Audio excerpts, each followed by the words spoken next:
It is officially that time. It is time to make bold predictions for BYU in 2025, and I'm going to admit right now, many of you will be surprised.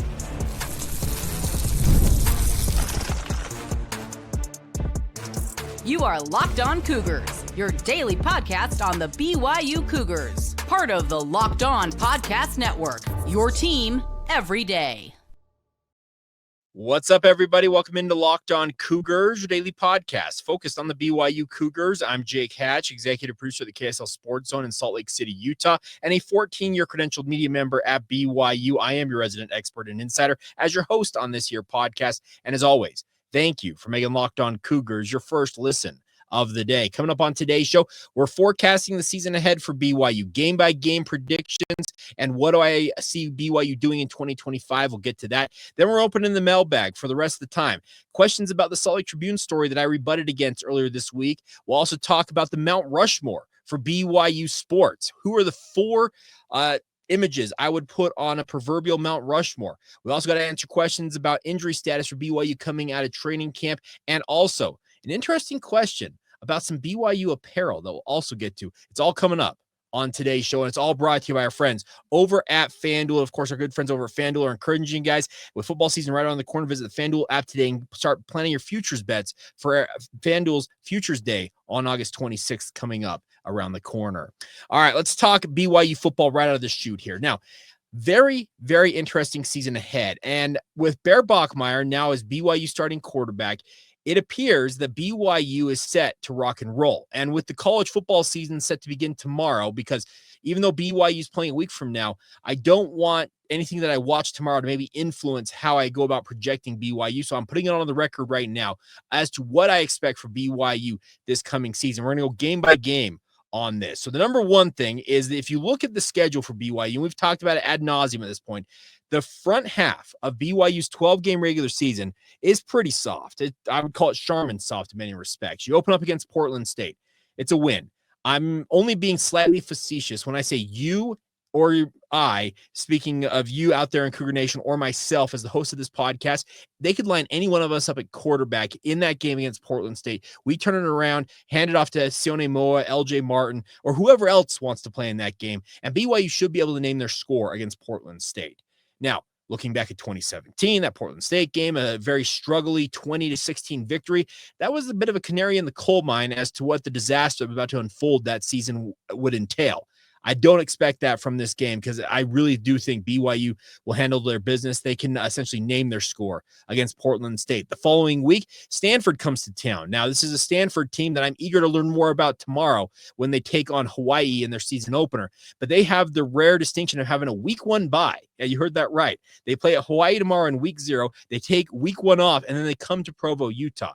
It's a program very much in flux. Andrew Luck is the GM's trying to get things back on the right track, but it feels like it's going to be a multi-year effort to really make that happen. And with Frank Reich serving as a 1-year interim head coach, having Ben Goldbranson as your quarterback, and in many respects, the fact that BYU probably stole away Stanford's starting quarterback. I'm talking about the man, the myth, the legend they call Bear Bachmeier. Because if Bear were still on the farm, he likely is still Stanford's starting quarterback. That's my personal opinion. If he can win the job at BYU, why couldn't he have won it at Stanford? I still think BYU wins that game against Stanford. They get to 2-0 on the season. And by the time we get into week 3, when BYU has the first of their 2 byes this season, it's one of the seasons where it extends far enough where you have double byes. BYU at 2-0, even with it being soft in terms of the schedule, Portland State and Stanford, with 2 wins, with all the movement that seems to happen in the first couple of weeks, I will say right now, after the Stanford win, BYU moves just inside the top 25. Now, you take the week off, then you travel across the country to East Carolina. I have said this before on the podcast. I still believe it to be true. East Carolina is a bit of a trap game. They've got a very solid program. Yes, they're a G6 program, but remember, the last 2 times the BYU and the East Carolina Pirates have played, guess who won? Oh, yeah, ECU. This is by no means a game that BYU can just think they're going to roll in. You're traveling 2 time zones. You're going to a place where the fans are going to be all lathered up, obviously, with having a Power 4 opponent come in. I still think BYU gets the job done against ECU and completes the non-conference portion of their schedule unscathed at 3-0 and moving up ever so slightly in the national rankings. Then the following week, you have another road game, albeit one time zone away, when you travel across the Rockies to the Front Range to Boulder, Colorado in your Big 12 opener to get a rematch of last year's Alamo Bowl against Coach Prime and the Colorado Buffaloes. Yours truly, along with a number of you out there in Cougar Nation, will be at Folsom Field. My dad is celebrating his birthday and wants me to go with him to Folsom Field to watch BYU play Colorado. So if you're going to be in Boulder, I'm going to be there too. Let's link up. Let's share a meal and hang out a little bit, but hopefully watch BYU win this game. I do think at this point in the season, 4 games in for a program like Colorado, whether it still is Caden Salter at that point, because at all intents and purposes, it looks like Caden Salter is the starting quarterback for Colorado going into the year, or if they've turned it over to Julian Juju Lewis, the 5-star freshman at quarterback at that point. I think BYU has enough in the tank, especially defensively, because they absolutely dominated Colorado defensively in that Alamo Bowl, and that was including Shedeur Sanders and the Heisman Trophy winner in Travis Hunter last December. I think BYU's got enough to hold Colorado down, and they get to 4-0. That's when things really, I think, start to pick up some momentum here, because you start a Big 12 play 1-0 against a pretty well-known program, maybe not the top tier in terms of overall talent, but Colorado, it's got a rep because of Coach Prime. Then you have a home game against West Virginia on a short week as they come across the country for that General Conference weekend game. I don't fear West Virginia all that much. I know that Drake Toll believes they're going to bounce back under Rich Rod immediately. I'm hard-pressed to believe that. And I think the travel, especially considering it's a late night under the lights, 8:30 Mountain Time, that's a 10:30 Mountain Time body clock game for the West Virginia Mountaineers. BYU pushes it to 5-0, and then the following week you travel to Arizona. And if Arizona is as bad as everybody projects them to be, Brent Brennan might already be fired at this point. I'm talking the 6th game of the season for the Arizona Wildcats. It could get that bad that quickly in Tucson. I project BYU handles their business, and then they push their record to 6-0. Ooh, that sounds pretty rosy. This is where it really gets real. That sounds like an oxymoron because it is, but the following week, it's homecoming. October 18th, this week, BYU, speaking of that weekend and homecoming, BYU celebrates its 150th year as a university. They were founded in 1875. This year, it's 2025. It's 150 years of BYU as a university and a school educating the masses. And Utah comes to town for the annual rivalry game. Obviously, BYU wants to keep the streak they're on alive. It's been 2 in a row. I am going to make a bold prediction that they go 3-0 against the Utes in the past 3 contests, but they get it done in some crazy fashion. It feels like it's inevitable in this game that they do that, and then they push it to 7-0, and that's when the hype train really, I think, starts to leave the station for BYU. But here is where I have an issue.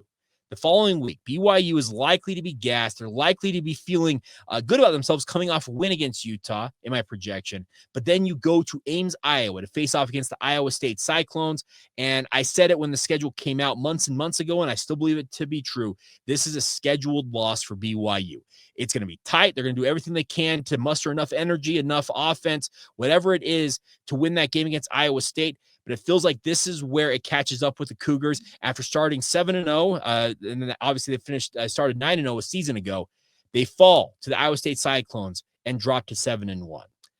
Then you have a bye week. You finally get a little bit of a respite here. Now, you've played a bunch of games in a row for BYU, and they're going to very much need that week off between the game at Iowa State and then traveling to Texas Tech. You get to enjoy Halloween, do all the different things with family and friends, but then you get ready for the Texas Tech Red Raiders. The problem I foresee is that I believe that Texas Tech is going to be absolutely legit this year, barring them having more hits in terms of injuries. Quentin Joyner, that's an absolute hit for them, speaking of Texas Tech, to lose their projected starting running back. If everything holds true, though, and the talent is still there for Texas Tech and it's working together in that fashion, I'm having a hard time believing BYU goes to Lubbock and wins that game. So I think they drop to 7-2 after back-to-back road game losses in Big 12 play. Now, a little bit of the sheen comes off BYU having started 7-0, feeling good about themselves, having beaten Utah. You have back-to-back losses, and you're smarting a little bit and thinking, okay, what do we have to do to bounce back? Well, then you come back home to Lavelle Edwards Stadium and host the TCU Horned Frogs. TCU is an interesting team. Josh Hoover, I think, is the most underrated quarterback in this league this year. We already know what Sonny Dykes is capable of. He led this TCU team all the way to the national championship game. Yes, they got absolutely demolished in said game, but they got there. They have won a playoff game. They have done a lot of things that nobody else in the Big 12 can say they've done. I think BYU gets enough juice coming back home off of a loss against Texas Tech that should have them feeling upset that they beat TCU, and they find a way to get back into the win column, pushing their record to 8-2 and getting themselves kind of the ship righted. But the problem I foresee is the following week, you go to Cincinnati. The more I read about Cincinnati, the more I talk to people about the Bearcats. There's something tricky about going to Nippert Stadium, especially this late in the season. Could be crazy weather, obviously back there in the Midwest. Cincinnati is one of those old Rust Belt type cities that the weather could play a factor here. And for some reason, I'm suddenly terrified of the Cincinnati Bearcats springing an upset against BYU. So they lose that one and drop to 8-3. Now, that may sound crazy to you, but I think this back half of the schedule for BYU, it's going to catch up with them to a degree. But then you finish up the season coming home against UCF. UCF, I absolutely believe, is going to be the bottom dweller of the Big 12 this year. Scott Frost, I think in time, will get things going again with the Knights, but it's not going to happen this year. And I think UCF at this point in the season, they're obviously, at least from my projections, going to be eliminated from bowl contention. They come across the country late November. Remember what happened with Houston last year? Houston had never started a game in quite literally years. And I know, especially last season, the kickoff temperature had been lower than like 55 degrees. Well, it was like 30, whatever it was, when they took on Houston this past year. And you bring the boys from Orlando across the country to Lavelle Edwards Stadium on Saturday, November 29th. They might freeze, but here's the thing. It's going to absolutely be the right way for BYU to send their senior class out on a high note. They win the game, and they finish the regular season 9-3. Now, 9-3, does that mean they're in the Big 12 title game conversation? Maybe, if the Big 12 conference is as topsy-turvy as it was a season ago. Remember, just last year, going into the final week of the season, BYU was among, I think it was at least 7, it might have been 8 teams who had chances, or at least a pathway, had things worked out to play in the Big 12 title game. If that is how it goes again this year, 9-3 will have you in the mix there. But I also believe, I mentioned Texas Tech. I really do believe in them. I believe in programs like TCU. I also believe in programs like an Iowa State. I just think it comes up just a little bit short. And for the second straight year, BYU may be in the mix for the Big 12 title game, but whatever combination of factors play into it, they come yet again agonizingly close and fall just short of the Big 12 title game. But I will add this caveat. You just went 9-3 in my projections with a true freshman quarterback who, if he plays as well as some I think he can play, speaking of Bear Bachmeier, the future is going to look pretty darn bright for BYU the following 2-3 seasons with him at the helm of this offense. So, bit of a salt in the wound, obviously going 9-3, missing out in my projection of the Big 12 title game, but also it would indicate that the future is very, very bright for BYU, and you have a quarterback who just led you, having never started a game at the Division I level, to a 9-3 record. Take it or leave it. Let me know what you guys think in the comments below. I always encourage you guys to interact with the show as usual, and I'm interested to see if you guys think I'm up in the night, but 9-3. I'm calling it right now. 9-3 for BYU is my season prediction. Now, those losses may come in different slots, but that's what I expect for the BYU Cougars this fall. All right, coming up next, got some interesting questions. One in particular refers back to the story that the Salt Lake Tribune wrote earlier this week, Kevin Reynolds. And I've got a little bit to add to that story, and just to answer the question that was asked me. We're opening the mailbag next. The Locked On Cougars Insider Group. You guys have your weekly mailbag, and we delve right into it, dive headlong into it, coming up next right here on the Locked On Cougars podcast.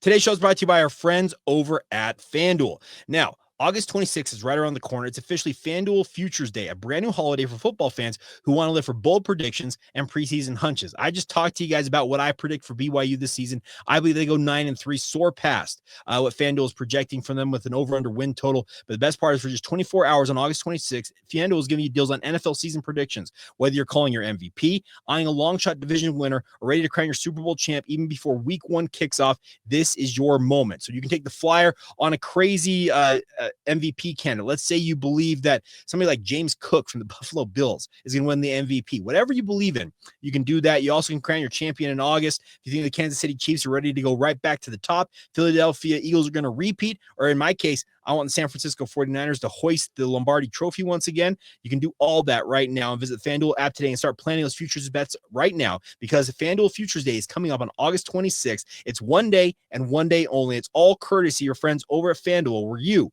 can play your game.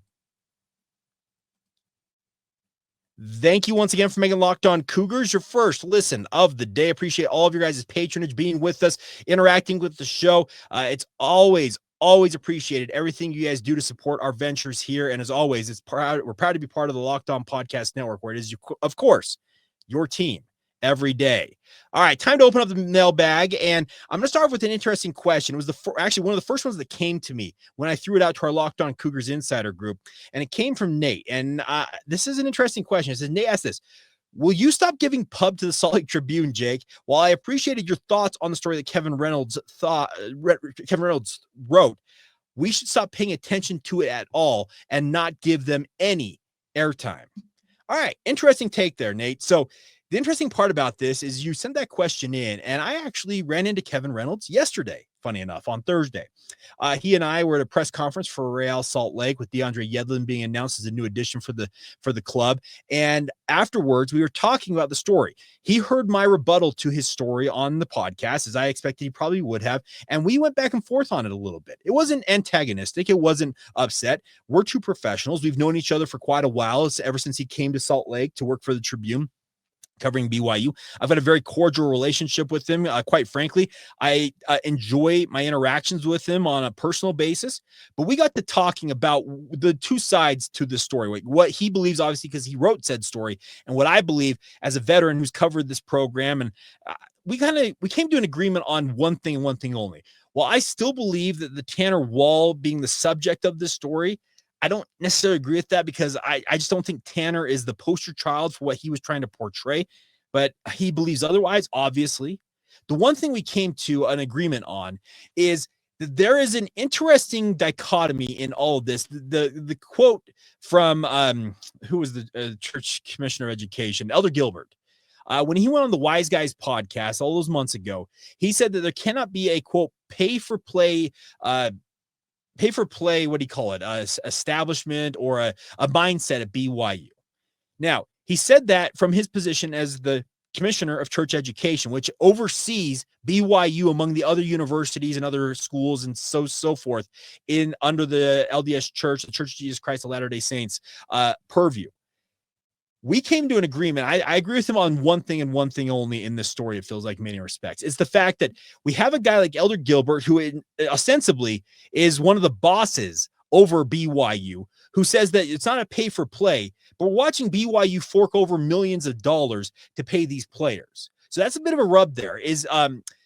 I know that the pay for play moniker gets a really bad rap, but isn't that what we're doing? That's why a guy like AJ DeBonsa is interested in BYU. Yes, there's other things he's interested in, but money, it talks. And that's what BYU, they're paying a lot of money. Kevin and I both agree that BYU is absolutely in it to win it. And what I mean by that is they want to be a force in the Big 12 Conference, and they're willing to pay for it. It just kind of flies in the face in many respects if you take it at face value of what Elder Gilbert said versus what BYU's actually doing. So maybe that can clarify some things for you there, Nate. But it was an interesting thing that you sent that question. I'm talking, it came, I don't know, within minutes after I got done talking to Kevin. We stood in the parking lot of the Real Salt Lake Academy for a good, I'd say 15 to 20 minutes, and had a very cordial chat. While he and I don't see eye to eye on completely on this story, because like I said, I disagree in many respects on it. That is the one thing I still, there's a bit of a question there. How can these two things coexist? The BYU, yeah, they absolutely are in it. And Kevin and I both are in agreement. It's not a bad thing that BYU is forking over millions of dollars to be a competitor in college sports, because that's the name of the game right now. It's above board. It's everything within the rules. I think the rub is the slant that he has on it from his perspective versus what I perceive it to be. And I guess that's where the ultimate disagreement came from. But interesting all the same. So wanted to add that a little bit to that. And obviously I'm sure Kevin will hear this, and I hope that he can understand from my perspective based on our conversation in person and also on this podcast as to where I'm at when it comes to that. All right. Spent a lot of time explaining a lot there. All right. Next question up. Let's go to this one from Tyson. What is your favorite hat brand to buy BYU hats from? Comes from Tyson Clark. Now, here's the thing, Tyson.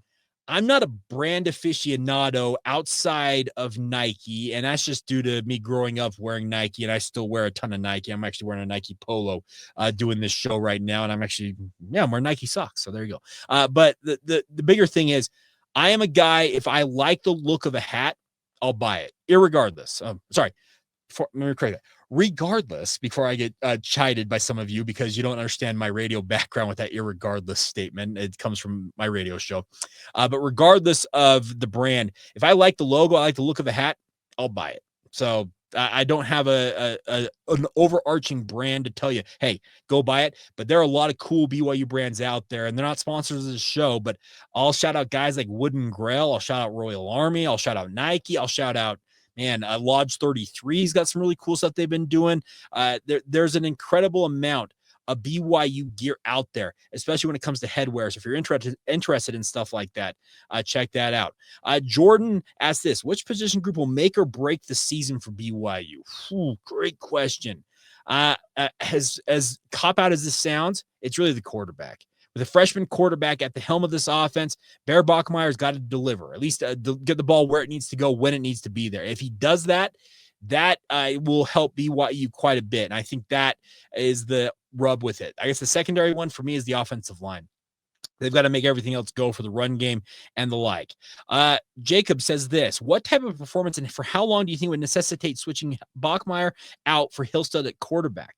It's an interesting question. How long is his leash? I think it's fairly long. I think you'd have to have back-to-back just truly poor performances before BYU even considers it, because they do want to give him some runway to get comfortable in this offense. So I think that's the biggest thing is you look at it and say, you know what, it's just going to be interesting to see where everything goes on that front. All right, next question. What do you make of the coach's decision to not actually inform the team formally about the QB1 decision, i.e. Che Bryant Struther finding out during your interview? That seemed odd to me, but I've never played college football, so maybe I just have a skewed perspective. That's a great question. Now, I did expect that Che would have known at that point, but he didn't. And you can tell the surprise on his face, like kind of like thinking, like, you sure that? But they did. So I would have thought that they would have revealed it to the team and he would be up to date on that, but he wasn't. I don't necessarily think it's a bad thing that they hadn't told the team. I'm sure that they would have found out in very short order afterwards. And in fact, when we found out it was actually Emerson Geilman opening his mission call in the team huddle after practice, we all thought that was when the announcement had come that they were announcing Bear Bachmeier was the starting quarterback. Hey, those cheers for Emerson Geilman were pretty cool as well. So interesting stuff. Now, the other thing he adds here, speaking of Josh, I also found that interview very interesting with Che Bryant Struther. It made me wonder, what are your thoughts about potential differences in opinion within the locker room about who should get the nod? The universal messaging from every player has been that, hey, no matter who it is, we have the confidence in that dude, but they do have to have opinions, right? This is something that every football locker room just works through internally that feels more close to the surface with a QB battle. There's obviously opinions. There's absolutely that's just inevitable. That happens at every level of football. You have opinions of how you think things should operate as a player within a locker room, but you also have to understand that the coaches, they have the final say on this, and you have to support the person or people that are in that game. So I can understand there's probably some personal opinions on the matter, but they have to rally around Bear and embrace him and put him in a position to succeed. That's the long and short of it there. All right, we'll get to more of these questions. We got a ton of them. You guys responded in mass this week. We're talking maybe one of the biggest mailbags we've ever had. We're obviously going to probably go over time on today's podcast. So if you're driving to work, listening to this, hoping to finish it before your commute ends, hey, may have to stick around in your car for a little bit, but we'll get to more of these questions, some great questions on the Mount Rushmore for BYU, and a lot more coming up next as we continue on right here on Locked On Cougars.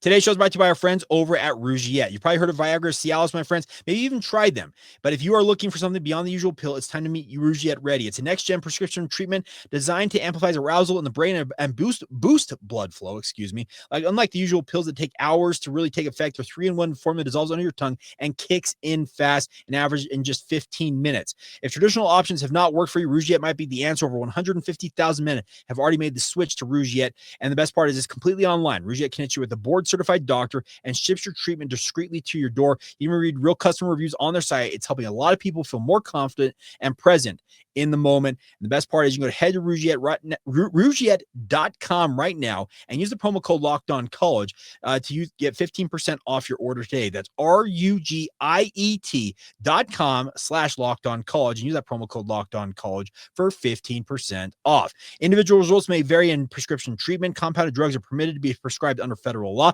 but are not FDA approved and do not undergo FDA safety, effectiveness, or manufacturing review. Please visit the Rougiette website for full safety information. Thank you once again for making Locked On Cougars your first listen of the day. Hope y'all are doing well out there. If you'd like to be a part of the Locked On Cougars Insider Group, sign up today. Get a 14-day free trial, just $5 a month after that to be a part of the Insider Group and get all the inside intel that you crave, and do it with us over here at the Locked On Cougars Insider Group. All right, more questions here. And I've got like 15, not even 15, but like 10 of these are asking me, Jake, what are your predictions for this weekend? In particular, the Farmageddon. It's my awful Irish accent. The Farmageddon game. Farmageddon. Sorry, I got one listener who got upset that I pronounced it Farmageddon, but nonetheless, big game, obviously. Big 12 game across the pond in Dublin, Ireland. It is Iowa State. It is Kansas State. I think it's going to be actually a really, really fun game to kick off the college football season. It'll be on at 10 a.m. Mountain Time, and I'm looking forward to sitting down and enjoying that one. And I am going to say this right now. I think it's going to be a tight affair. I think these are two teams who know each other very, very well, and they want to start the season on the right note. I think it's a close game, but I am a big fan of established quarterbacks and continuity on the roster. There's a little bit more, in my opinion, with what Kansas State has versus what Iowa State has at this juncture. And I think Kansas State gets the win, and I'll take like Kansas State 28, Iowa State 24. How about that? So that should answer the question for all of you who asked about the Farmageddon game. Chris asked this, what's your win-loss prediction for the season? Well, you said 8-4. Chris, I'm hopeful for 9-3. I'm with you. I said 9-3, but I think 8-4 could absolutely be in play there. Let's see. Other questions coming in here. We get some great questions. Look at this. First one here is, to what level is Hinckley Ropati allowed to be involved without his waiver currently? It comes from Jay. He is not allowed to be involved. That's the simple math of it. He can be on the sidelines watching practice, but there is no participation. There is no working out with coaches. He has to work out on his own, and until he gets that waiver from the NCAA, there is no official formal relationship between Hinckley Ropati and the BYU football program. So that answers your question, Jay. Let's see other questions here. What's the most interesting class you took in high school or college? Coming from Caleb. Ooh, that's a good question. I absolutely loved a class I took. I'm a history major. I know I work in sports media. I do a podcast, but I was a history major at BYU. I know that's hard to believe, but I am a big history buff. And I took a class that talked about slavery from the Southern perspective. Now, it's an interesting topic to be working in a state like Utah, or be studying in a state like Utah, but to have a professor who'd come from the South to kind of teach about slavery and the mindset of the Confederacy in the aftermath of the Civil War. That's kind of that was the whole time frame, was like the Reconstruction era in the South, and their thoughts regarding slavery. Fascinating. It's a perspective that I had never really been able to fully grasp, still don't grasp in many respects because I just wholeheartedly disagree with it, but it was an interesting class all the same, and it provided a unique perspective that I would have not gotten otherwise. I'll just say that. Next question, Kent, how dominant do you think the defense will be this year barring injuries, because Jay Hill is hinting that they're going to be really, really good? It's a good question from Kent. Here's the thing. I think this defense could be downright elite. There's been some comparisons to the defenses of yesteryear, like 2012, 2020, some really good defenses that BYU has fielded in its time. They have the capability of being that good.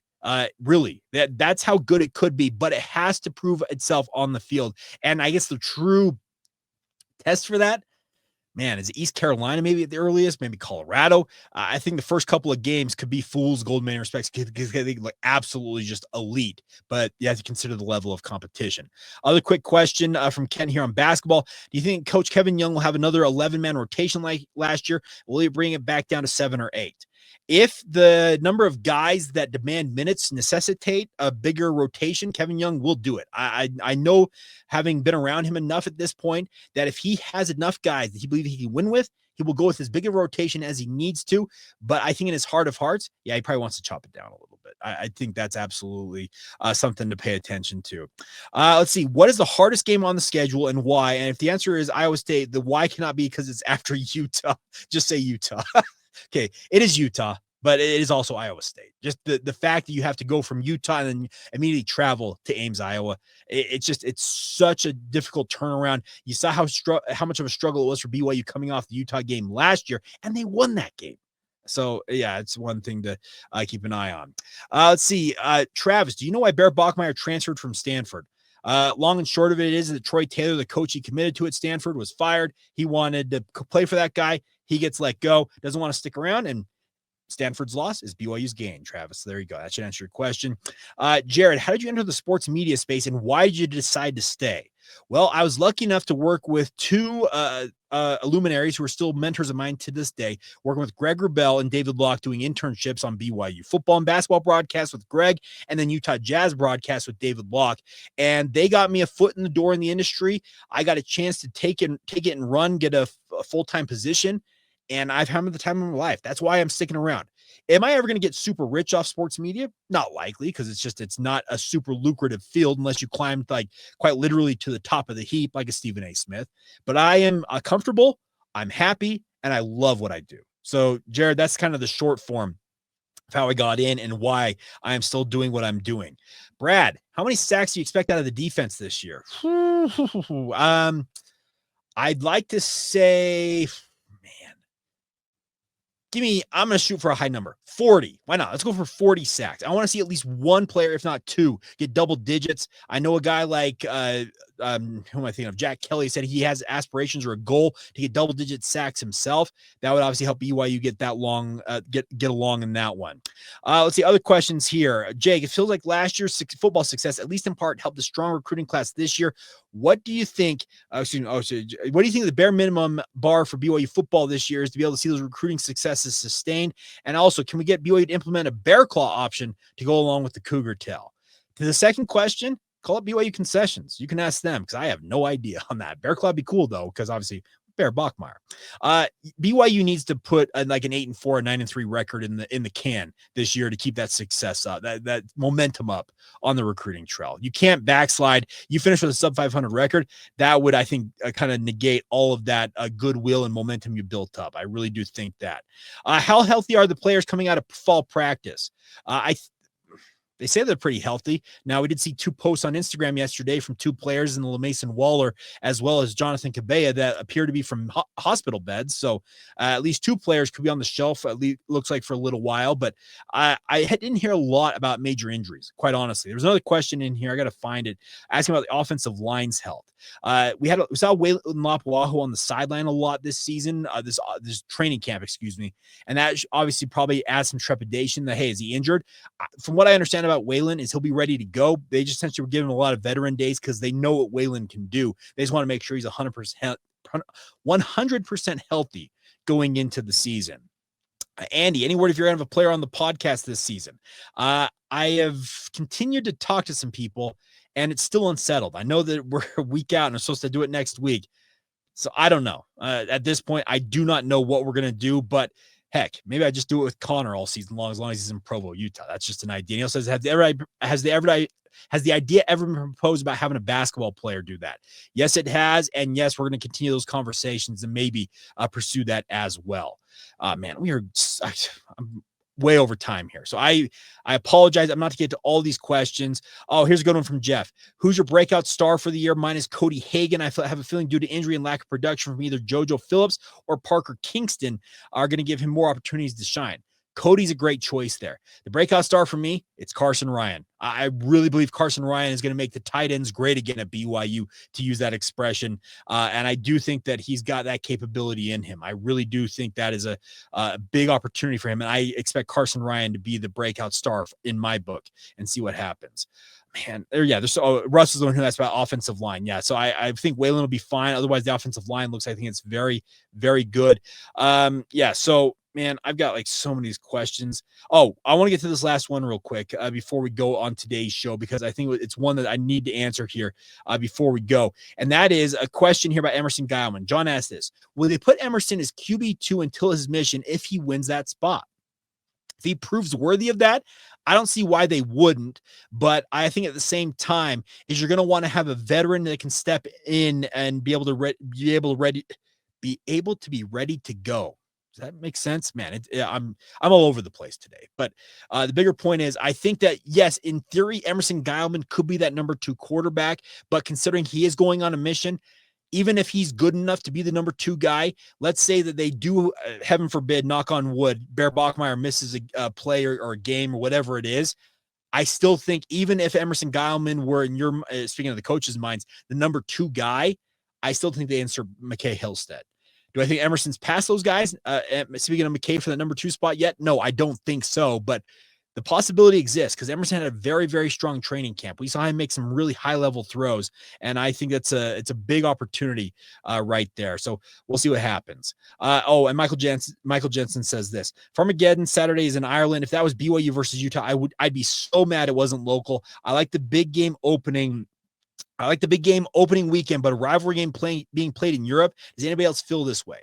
I think if it included, BYU and Utah, a lot of people would be upset about it. But I'll just say this: I'm all for BYU going international and playing games. The Church of Jesus Christ of Latter-day Saints has 17 and change million members worldwide. Go places, they will show up, whether it's Ireland, Mexico, the UK. I don't care where you go. Church members and BYU fans will travel and will support BYU. So I'm all for BYU playing an international game here or there, and I would hope they do it very, very soon. And probably you're pitching Brett Yormark to say, hey, let's make this thing happen. All right, that's going to do it. So thank you for being with us every single day. A bit of a crazy show today, a lot of content covered, but as always, thank you for all of your support. To the Locked On Cougars Insider Group members, I didn't even get to the Mount Rushmore. Dang it.